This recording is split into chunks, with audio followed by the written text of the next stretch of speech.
بسم الله الرحمن الرحيم، والصلاة والسلام على خير المرسلين. النهاردة هنعمل وصفة كلنا يعني بندور عليها علشان خاطر أطفالنا عندهم أنيميا. المكون دوت هو الرئيسي معانا العسل الأسود. هو علاج كلنا عارفين ان هو حلو جدا للأنيميا، والأطفال مش بترضى تاكله. احنا النهاردة هنحطه في طريقة حلوة جدا هتعجبهم، كوكيز العسل الأسود. الطريقة سهلة وبسيطة وكل حاجة موجودة عندنا في البيت. عندنا بسم الله نص كيلو دقيق، عندنا كوبايه عسل اسود، نص كوبايه سمنه، بيضه، فانيليا سايله.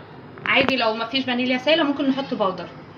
معانا معلقه صغيره ممسوحه بيكنج باودر، هنحطها هنا على الدقيق. المكونات الجافه مع بعض هنخلطها كده. دي المكونات الجافه هنسيبها على جنب. هناخد المكونات السايله، معانا العسل الاسود هننزل بيه كده.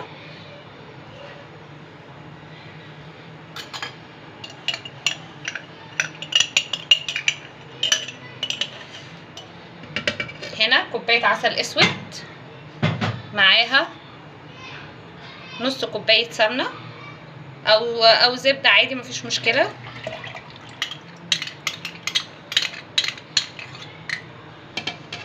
والبيضه بسم الله. ومعانا هنا هنحط نقطتين فانيليا علشان طبعا زفرت البيض. هنضرب كل دوت، ممكن نضربه بالهاند بلندر او ممكن نضربه بالمضرب اليدوي او ممكن بايدينا عادي. هنضرب دوت كده عشان بس المكونات تختلط.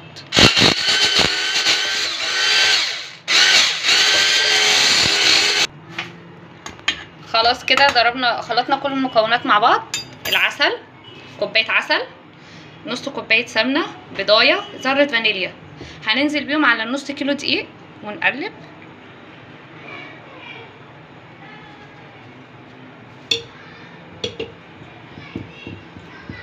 احنا هنا في الخطوه دي هنلم بس البسكوت من المعجنات اللي هي مش بتحب عجين كتير، عشان خاطر يبقى معانا من بره ناشف ومن جوه يبقى طري كده وحلو، يبقى سهل على اسنان الاطفال.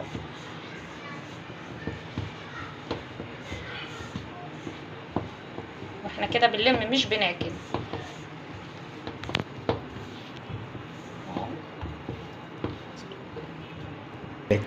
ورجعت تاني، انا لميت بس العجينه مش اكتر اهي، ولا هترتاح ولا اي حاجه اهي، مفيش اي حاجه، والعجينه متماسكه وحلوه جدا.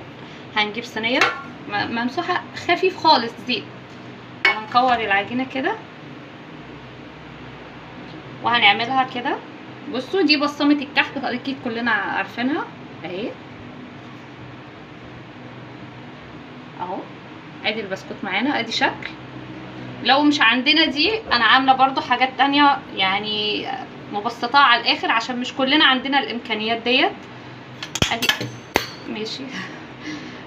هنا عندنا غطا ازازه عادي جدا، هنعمل كده اهو اهو. ادي شكل تاني.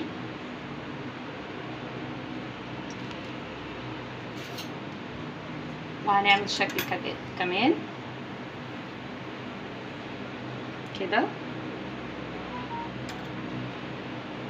ادي الشوكه هي عاديه خالص، نقش عاديه جدا، اي حد يعرف يعملها.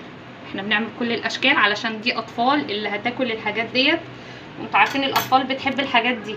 وفي ناس اما نزلت الصوره طلبوا ازاي انت عملتي الايموشن دوت، هقول لكم برضه انا عملت الايموشن ازاي. احنا هنا ادي السكينه الشوكه او السكينه هنعمل كده. دي مثلا رسمه العين اهي، وادي الازازه هنعمل بصوا يعني بحرفها كده اهو كده ايموشن بيضحك. هنعمل لهم برده الايموشن اللي بيعيط. انا بس ايه يعني مطوله في الحته دي شويه لان كله كان طالب يعني هنعمل ازاي. احنا ما عندناش بصامه، ما عندناش الحاجات دي، فاحنا بنعمل كل حاجه يعني بنسهلها قوي قوي. معانا هنا برده هنعمل الايموشن اللي بيعيط اهو. احنا بنعمل العين بدي والايموشن اللي بيعيط كده اهو سهل. تمام. في برضو اخر شكل اعمله معاكم علشان ما اطولش عليكم الفيديو، وانا هكمل الباقي بعدين واوريكم في الاخر. ادي معانا ايه البصامه العاديه اللي احنا عارفينها اهي، او شكل كمان برضو تاني اهو. يا رب تكون كل حاجه واضحه ليكم. هكمل باقي الكميه اللي معايا وهنرجع مع بعض تاني. انا تاني ادينا خلصنا كل الكميه اللي عندنا.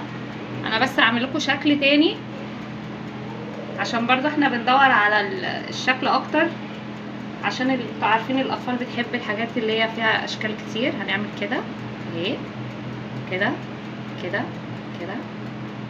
دي ورقه شجر، بصوا كل ده بظهر معلقه، ظهر شوكه، متوفر عندنا عادي اهي. هندخل بقى على فرن سخن قبل ما نعمل اي حاجه، درجه حراره 200 او 180 حسب فرنك، اللي هي درجه حراره مش عاليه قوي علشان ما يتحرقش.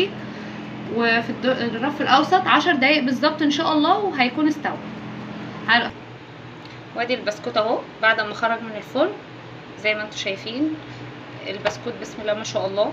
بصوا التسويه اهو، او كل الاشكال اللي احنا عملناها. من نص كيلو دقيق طلعنا 45 بسكوته. كوبايه عسل اسود عملت لنا كل دوت.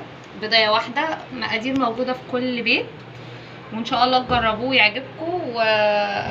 وعايزه منكم بس تدعموني علشان اقدر اعمل فيديوهات اكتر واكتر، وان شاء الله تجربوا الوصفه وهتعجبكم باذن الله.